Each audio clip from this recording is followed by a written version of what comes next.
Hi guys, I'm Eliana Sellers, and we are back here for the 5th episode of the Book Nook, where I will be reviewing the Inheritance Games, which is the first book in a trilogy, which is by far one of the best books I have read in a while.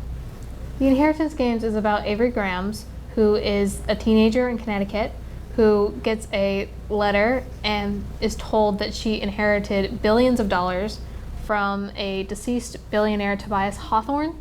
Now, with those 46 approximately billion dollars that she receives, she's sent on this adventure with 4 of his grandsons throughout the humongous Hawthorne estate over the course of 2 weeks.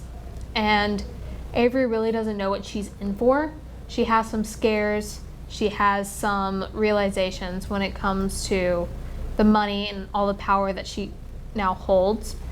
Now, the character development, although the book only happens within a 2-week time period, Avery definitely grows up. She matures a lot within those 2 weeks. Now, the Inheritance Games had a steady suspense with the plot. It had several plot twists that you definitely did not see coming throughout the whole book.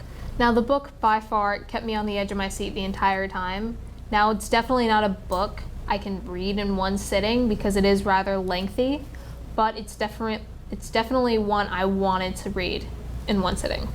Now, the end of the book and how it ends definitely gets you hooked on the rest of the series because you cannot stop reading as it sets up that next mystery and the next adventure that Avery and the Hawthorne grandsons are set on.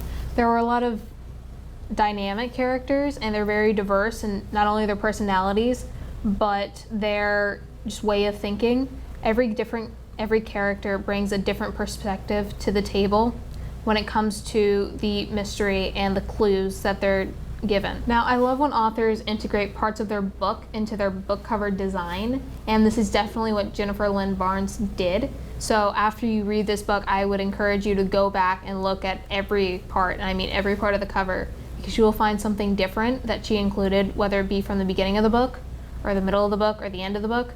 There's either a quote or there's some kind of symbolism that leads you to kind of foreshadow what goes on. Now, I do have to say, Jennifer Lynn Barnes, she connected everything in the plot line really easily.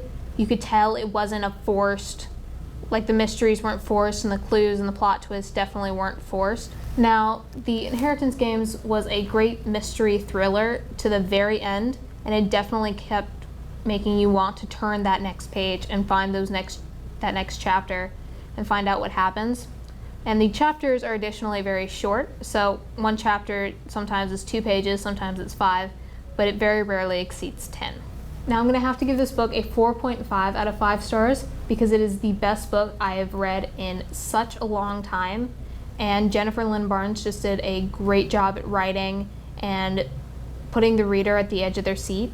Next week on the Book Nook, I will be reading and reviewing Book Lovers by Emily Henry. So have a great and safe week.